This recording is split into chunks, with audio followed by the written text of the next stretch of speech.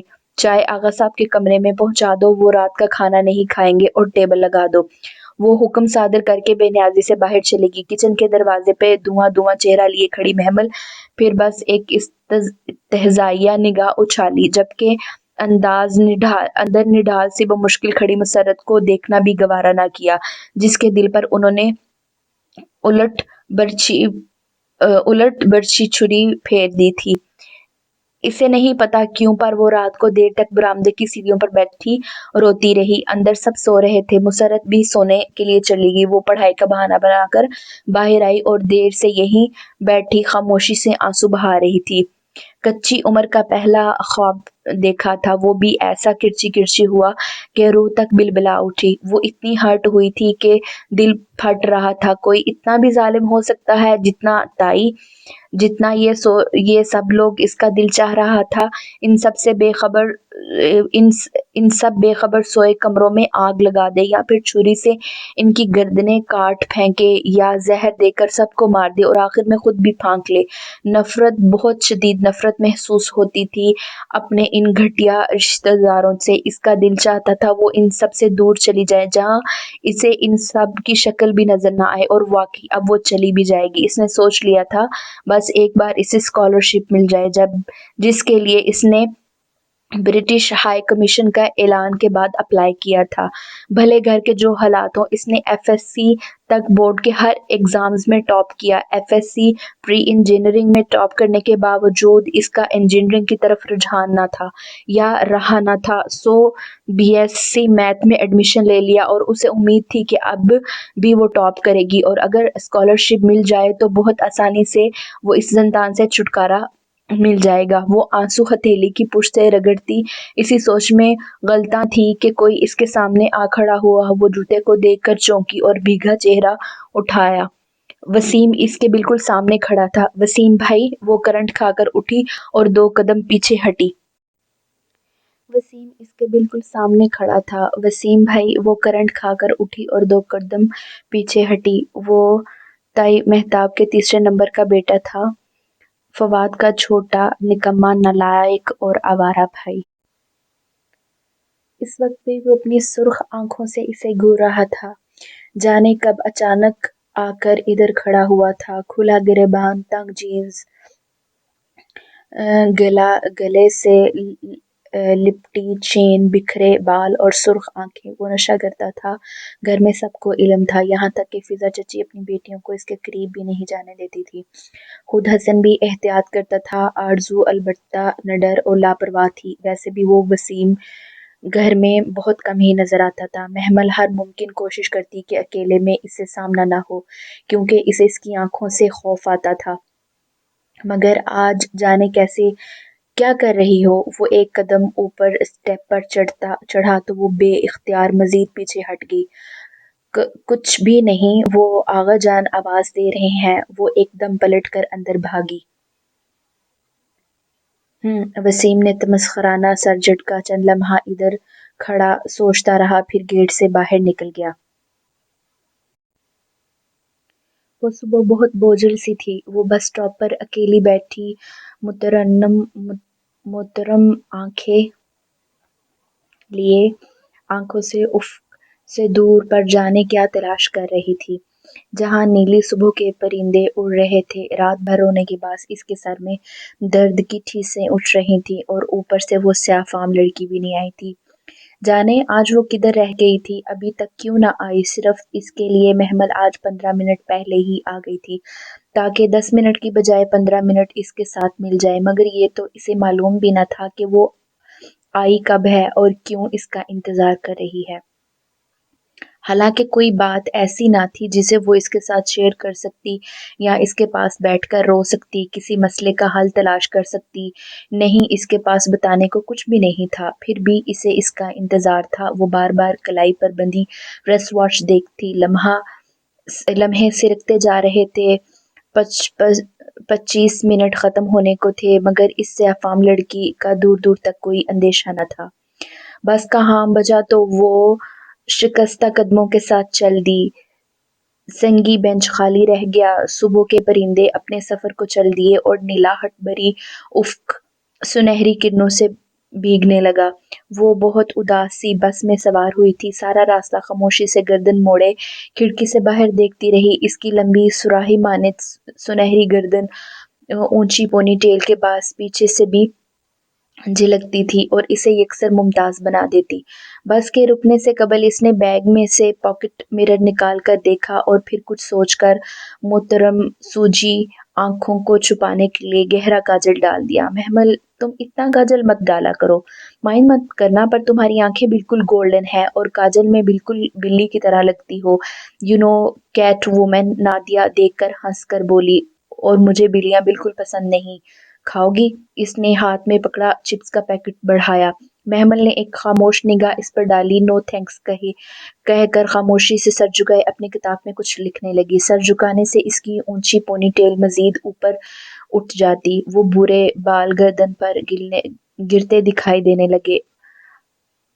مائی pleasure. Nadia نے شانے اچکا کر packet واپس لے لیا۔ وہ خاموشی سے سر جھکا کر لکھتی رہی۔ وہ لائبریری میں نادیہ کو کل تائی کا انکار والی بات بتانے آئی تھی مگر اس کا طنز سن کر دل ایک دم سے ٹوٹ سا گیا۔ بس چٹکی بھر میں اس نے محمل کے خوبصورت بادامی سنہری آنکھوں کو بلی سے مشابہت دے دی۔ شاید اس کے لیے عام سی صورت والی نادیہ جب محمل کے ساتھ چل رہی ہوتی تو بہت سے لوگ محمل کو استائشی نظروں سے دیکھتے۔ دراز قد، اسمارٹ لمبی گردن اور اونچی سنہری پونی ٹیل، وہ لڑکی جس کی آنکھیں دھوپ میں بھی اور زیادہ چمکتی تھی پورے کالج میں پاپولر تھی۔ ایسے میں جب کاجل ڈال کر وہ مزید خوبصورت دکھتی تو نادیہ کبھی کبھار برداشت نہ ہوتا۔ وہ ایسا ضرور کہہ دیتی جس سے محمل کا دل ٹوٹ جاتا۔ اب بھی وہ نادیہ اپنی بیسٹ فرینڈ کے پاس رونے آئی تھی مگر نادیہ کے پاس پہلے اس کے دکھ سننے کی فرصت نہ تھی۔ وہ مسلسل اپنے کام میں مگن تھی اور جب ذرا دیر کو فارغ ہوئی تو اس کا دل پھر کچھ ایسا توڑا کہ وہ کچھ کہہ ہی نہ سکی۔ ہاں تم کچھ بتا رہی تھی۔ وہ چپس کا پیکٹ کتاب کی اوٹ میں لیے مسلسل چپس نکال کر کترتی رہی۔ تائی اماں کی کوئی بات تھی؟ شاید نہیں، کوئی بات نہیں تھی۔ اچھا مجھے لگا۔ نہیں غلط لگا تمہیں۔ میں چلتی ہوں، ذرا سا کام ہے مجھے۔ وہ مصروف سی کتابیں اٹھائے باہر نکل گئی۔ اگلے 2 دن یوں ہی مزل سے گزر گئے۔ پریشانی، مایوسی، دکھ، نا امیدی، وہ ہر طرح کے منفی خیالات میں گری ہوئی تھی۔ یوں لگتا جیسے دنیا سے رنگ ہی ختم ہو گئے ہوں۔ سب کچھ بھیگا بھیگا سا اور دل کا باغ ویران اجڑا۔ اور پھر اچانک تیسرے دن وہ سیاہ فام لڑکی نظر آ گئی۔ اس نے دور سے اسے بینچ پر بیٹھے دیکھا تو یکدم ایک لہر سی اس کے اندر دوڑی۔ وہ تیز تیز چلتی اس کے قریب آئی۔ تم 2 دن سے کہاں تھی؟ سیاہ فام لڑکی نے سر اٹھایا۔ وہ بہت غصے سے اسے دیکھ رہی تھی۔ میرا کچھ کام تھا۔ میں تمہیں اپنا انتظار کرانے میں مزہ آتا ہے؟ تمہیں لگتا ہے میں تمہاری مدد کے بغیر مر جاؤں گی؟ ہاں، حالانکہ ایسا نہیں ہوگا۔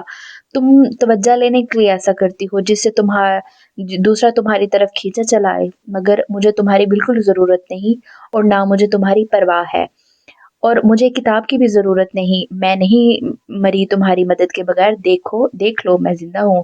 تیز تیز بولتے وہ ہانپنے لگی تھی۔ سیاہ فام لڑکی ذرا سا مسکرائی۔ تو تم میرا انتظار کر رہی تھی؟ سیاہ فام لڑکی ذرا سا مسکرائی۔ تو تم میرا انتظار کر رہی تھی؟ نہیں، ہرگز نہیں۔ وہ 2 قدم پیچھے ہٹی۔ مجھے تمہاری کوئی ضرورت نہیں۔ تم شاید بلند آواز میں اپنے دل کی بات کو جھٹلا رہی ہو۔ اگر ایسا ہے تو مت کرو، اپنے دل کی سنو، وہ تمہیں کچھ کہہ رہا ہے۔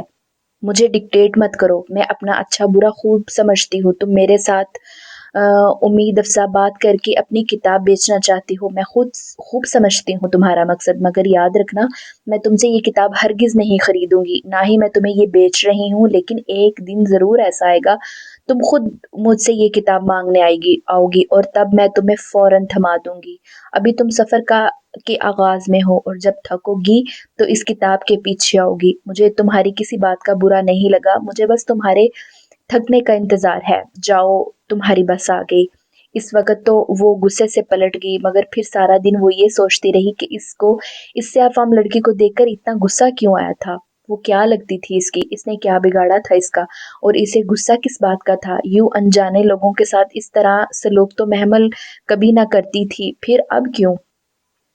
ندامت اور شرمندگی کے احساس نے اسے سارا دن جکڑے رکھا۔ وہ کچن کے سارے کام بے دلی سے نپٹا رہی تھی، پڑھائی بھی ٹھیک سے نہ کر سکی، پیپرز ہو رہے تھے، اب بھی اس کے پاس پڑھنے کو بہت کچھ تھا، مگر سارا دن احساس جرم اسے اندر سے کچوکے لگاتا رہا، اور رات کو جب اچانک رضیہ پھوپھو کی آمد کا شور اٹھا تو وہ بہت بے دلی کے ساتھ ڈرائنگ روم میں آئی۔ فائقہ آج کل سارا دن میرے ساتھ کچن میں لگی رہتی ہے، میں تو منع کرتی ہوں مگر مجال ہے یہ مجھے کسی کام کو ہاتھ لگانے دے۔ آج بھی پڈنگ بنائی تھی، کہہ رہی تھی سارے ماموں شوق سے کھاتے ہیں، انہیں دے آؤں۔ میں نے کہا خود ہی دے آؤ، ماموں میں تو جان ہے میری بچی کی۔ کیا وہ سب ٹھیک ہے گھر میں؟ فواد کہاں ہے؟ نظر نہیں آ رہا۔ مہتاب تائی کے ہمراہ اندر آتی رضیہ پھوپھو نے بات کے اہتمام پر ادھر ادھر نظر دوڑاتے ہوئے سرسری انداز میں پوچھا۔ فواد نہ نظر آیا، مگر محمل پر نظر پڑی تو چہرے پر ناگواری کے تاثرات چھا گئے۔ شاید اس بات پر، ان کی آخری بات پر وہ استہزائیہ مسکرا دی۔ لڑکی کوئی کام کاج بھی ہے کہ نہیں تمہیں؟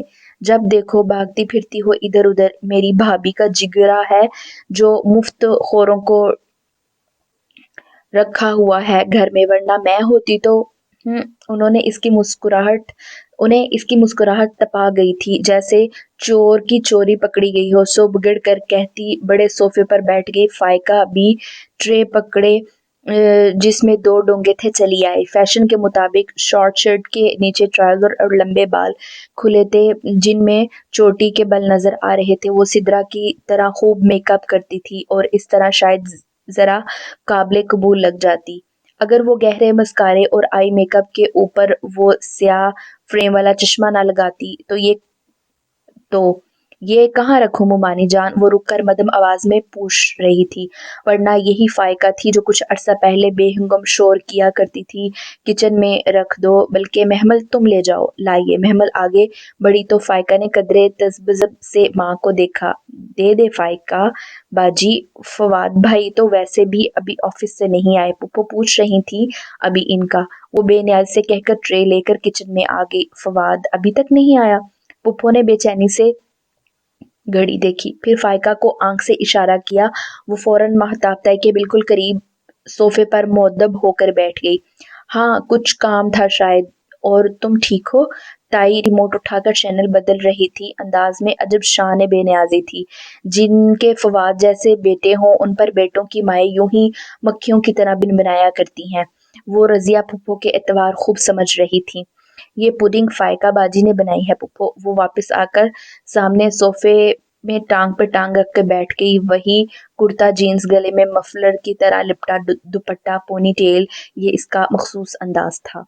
ہاں تو اور نہیں تو کیا۔ اچھا، آپ تو اس روز اپنی مائی سلیمہ سے پڈنگ بنا رہی تھی، اور جب میں آپ کے گھر گئی تھی آپ تو کہہ رہی تھی نہ آپ کو ہی نہ فائقہ باجی کو پڈنگ بنانا آتی ہے۔ فائقہ باجی، اس نے چہرہ فائقہ باجی کی طرف موڑا، ابھی ریسیپی سیکھا ہے آپ نے؟ ابھی ریسنٹلی سیکھا ہے آپ نے؟ ہاں میرے ساتھ آج کل سب کچھ سیکھ رہی ہے، بیٹھ کر مفت روٹیاں نہیں توڑتی، پھوپھو چمک کر بولی۔ تائی مہتاب ریموٹ پکڑے چینل بدل رہی تھی، چہرے پر البتہ واضح بیزاری چھائی تھی۔ اور آپ نے کس سے سیکھی؟ اپنی مائی سے؟ زیادہ زبان نہیں چلنے لگی تیری محمل؟ یہ تو میری بھانجی بھابھی کا حوصلہ ہے کہ تمہیں برداشت کرتی ہے، ان کی جگہ میں ہوتی تو 2 دن میں گھر سے باہر نکال دیتی۔ ان کی جگہ آپ کیسے ہو سکتی تھی پھوپھو؟ دوسروں کے پیسے پر عیش کرنا ایک آرٹ ہوتا ہے اور یہ ہر کسی کو نہیں آتا۔ شٹ اپ محمل! تائی نے غصے سے ریموٹ اٹھایا۔ زیادہ بک بک کی تو ٹانگیں توڑ کر رکھ دوں گی۔ ارے ہم نہ رکھتے تو کدھر جاتی تم؟ ہاں انگلینڈ۔ وہ آرام سے ٹانگ پر ٹانگ رکھے جھلاتی رہی۔ کیا مطلب؟ وہ سب چونکہ میں نے اسکالرشپ کے لیے اپلائی کیا ہے، بہت جلد میں تو اماں کو لے کر انگلینڈ جاؤں گی، سو آپ ابھی سے ملازم ڈھونڈنا شروع کر دیں۔ آپ بیٹھے میں ذرا کچن دیکھ لوں۔ وہ اٹھ کر کچن کی طرف چلی آئی۔ جانتی تھی کہ ان سب کے سروں پر بم پھوڑ کر آئی ہے، مگر اس وقت ان سب کو ستانے کا دل کر رہا تھا۔